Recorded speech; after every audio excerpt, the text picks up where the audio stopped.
Do you want to amplify your tangles? Then stay tuned because I'm going to show you the easiest way to take them from boring to amazing. Plus a few extras. That's coming up next.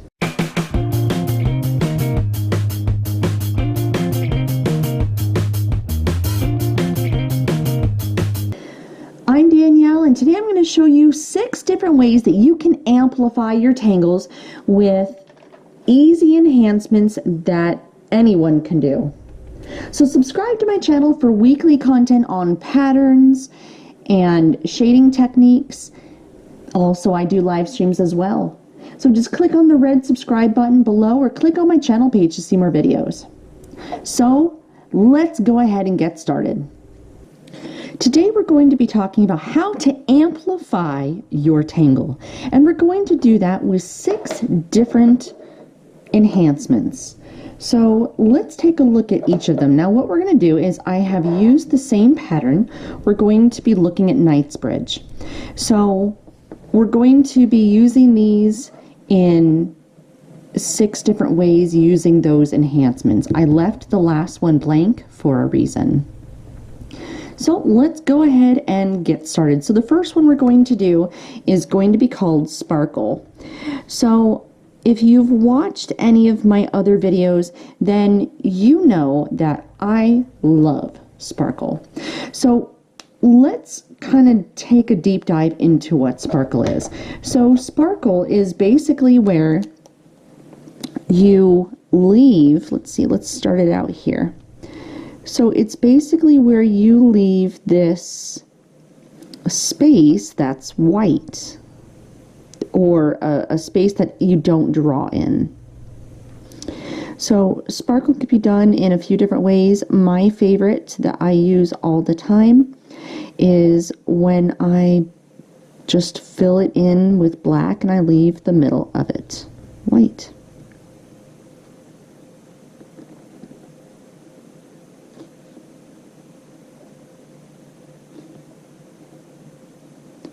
You'll notice that I'm leaving most of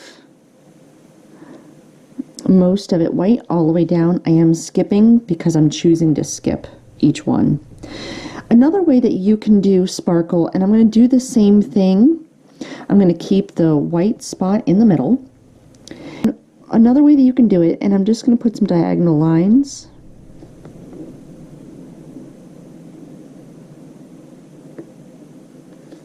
Let me do it here. It might be a little bit easier for you to see.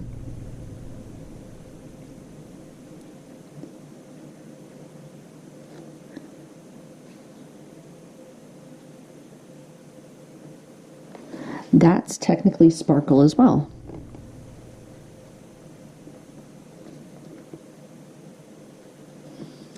And I think I'm just going to cross hatch that.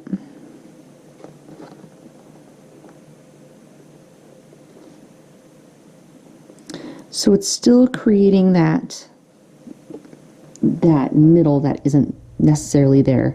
Another way you can do it, let's say that I'm going to have my Sparkle come down like this. What I could do, if I'm going to do a spiral, I'm going to stop,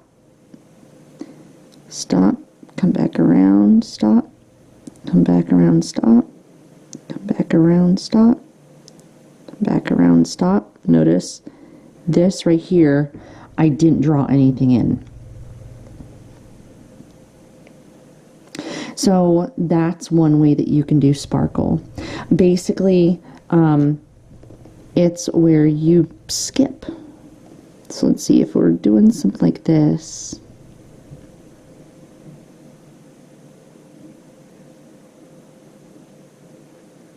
Notice it doesn't even have to be the whole way down. It's just a little piece right there, so it looks like there's a little bit of a light source there, and that's what that is.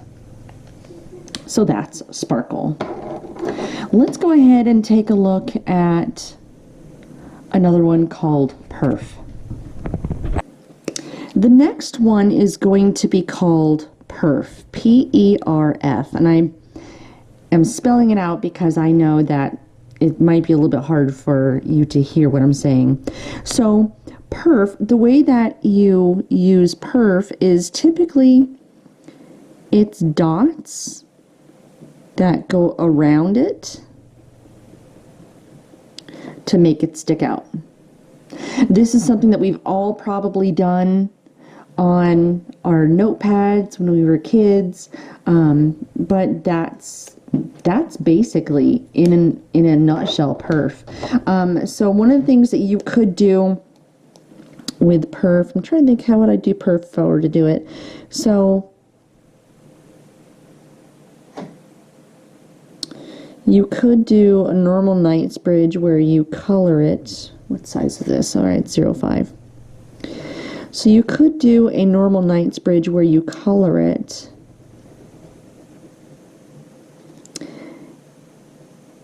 And then you could come in and just put some dots like this, just to kind of accentuate that. And then you go ahead and you just color in the next one. That's not really a very good example of perf. I think that this is probably the better example by putting the dots around the actual word perf. You want to be really deliberate when you do those dots so that they look kind of evenly spaced. Another way you can use perf is just by kind of coming in and putting a few dots just right around the corners.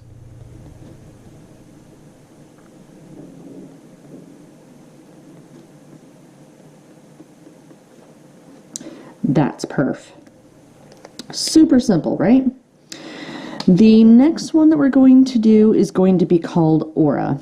So aura is kind of fun.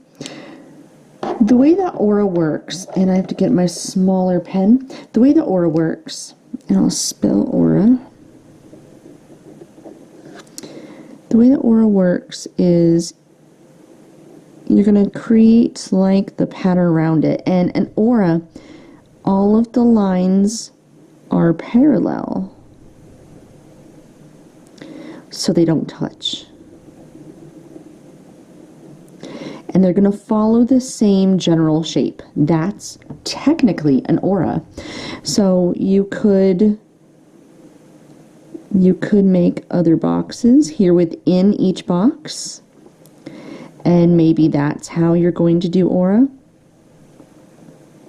The best way that you can really see this is trying to think what would be a good one. Let's say I create a heart shape. I'm going to create another heart shape. Maybe within that heart shape I want to make some dots. That's still technically an aura. Our next one is going to be shading. So for shading, how we're going to work this one is first I am going to fill this in, and I'm going to fill it in with a black Sharpie so that it doesn't take very long for me to fill it in.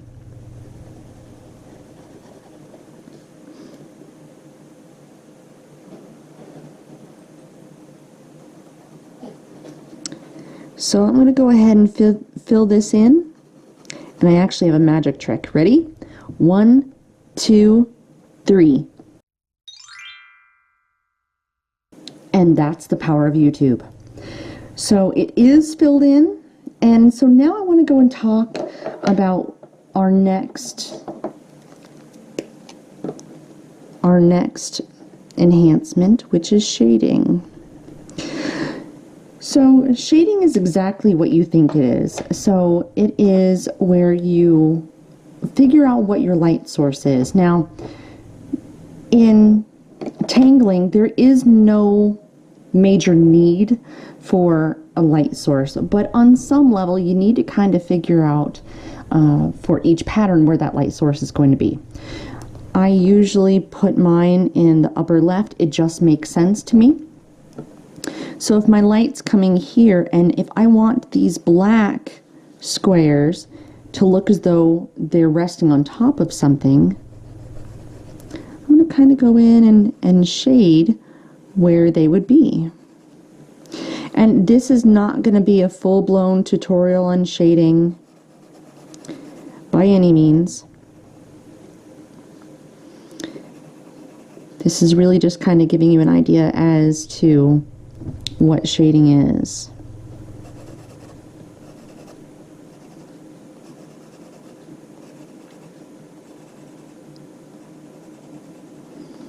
So you can kind of see that if you look at it, it looks as though it is actually standing on top of it, right? So it kind of looks as though these squares are above the ground below it. That's generally what shading is. And there's lots of ways that you can change your shading and really make it look cool. And I know I have some videos on that, on shading, and I know I plan on doing some in the future as well. So the next one is going to be rounding. So rounding is going to be a little bit hard with Knightsbridge. So I don't think that Knightsbridge is going to be the best one for this. So what I'm going to do is I'm actually going to put it down here. So rounding, I like to usually use circles whenever I talk about rounding because, well, you're rounding, right? And circles are round. So here you can see some circles. I'm going to go ahead and zoom in on these circles for you. That way you can really see what I'm talking about.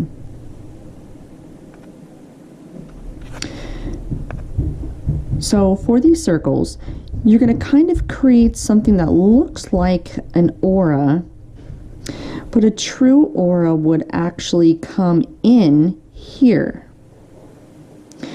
But we're not. So what we're going to do is we're going to come in and we're going to actually make all of it dark.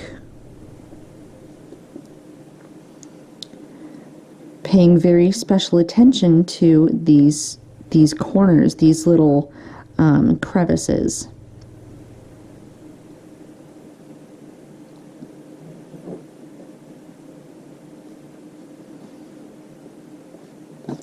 That is technically rounding. Really, you're just trying to put some darkness behind it, or I guess I should say around it. You're trying to go and put some darkness around it so that it kind of groups them together. That way they are one solid thing, one solid pattern. That's the best way that I can really explain rounding. Is just to kind of go and put a thicker line around those that you're trying to group together. The last one is going to be Dewdrops, and I will go ahead and Dewdrops. There we go. Yes, my handwriting sucks. My sister's, on the other hand, is actually really, really pretty, but she spent hours and hours and hours on handwriting, and I don't have patience at all for any of it. So Dewdrops is notice I left this blank. So the reason for that is because usually whenever you're going to do Dewdrops, you're going to have the idea beforehand. That's the best way to do it. So what I'm going to do is I'm actually going to draw just a regular circle, and now I'm going to draw Knightsbridge. When I draw Knightsbridge, it's going to be a bigger version because I know that you don't want to sit here while I draw this. But notice that I'm stopping as I get to the circle because I don't want to draw in the circle just yet. And I'm not worried about how straight my lines are because this is really just for demonstration purposes. Stop at the circle. Continue on the other end of the circle. Okay. So with Dewdrops, it uses the shading technique, and I am going to try to go and complete this dewdrop for you. So here's the way it works. So you still want to have a light source. You're going to want to have a light source on pretty much all of your dewdrops. Once again, like I said, I like to put it up here. I think for dewdrops it is necessary. You're going to create that little light. Now the way that dewdrops kind of works is you're going to come in and you're going to shade in the middle, but it's going to be really important that you leave a circle of white on the inside of your penciled circle.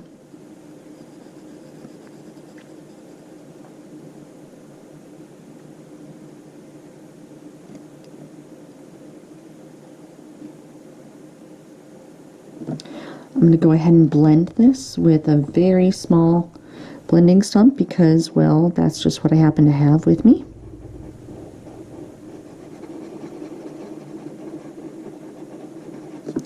I feel like I used too dark of a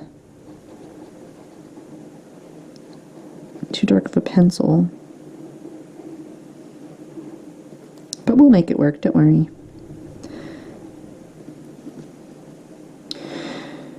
So now that I have the dewdrop itself, I know it looks kind of dark. You can always come back in with like a kneaded eraser if you want to.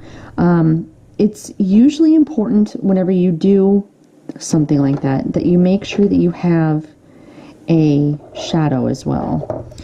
Now I'm going to come in, there we go. If my light source is here,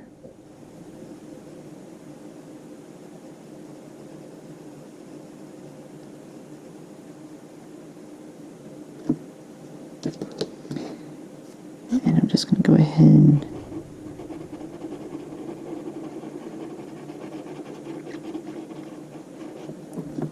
like this. Now, with dewdrops, I could leave it alone. I could, but I'm not. So dewdrops, the cool thing about them, let me make sure I have the right pen. That'll do, I suppose. So with dewdrops, what I've found is that in nature, water will naturally amplify something, so it will actually make something bigger. So that's exactly what I'm going to do. And water also distorts as well. So I'm going to come in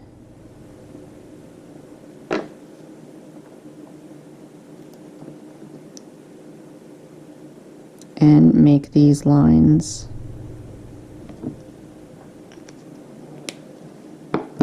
Now, because I really don't want this to be as harsh white, as harsh dark as it is, I might come back in and try to move some of the graphite onto the line itself just to kind of, you know, not make it as dark.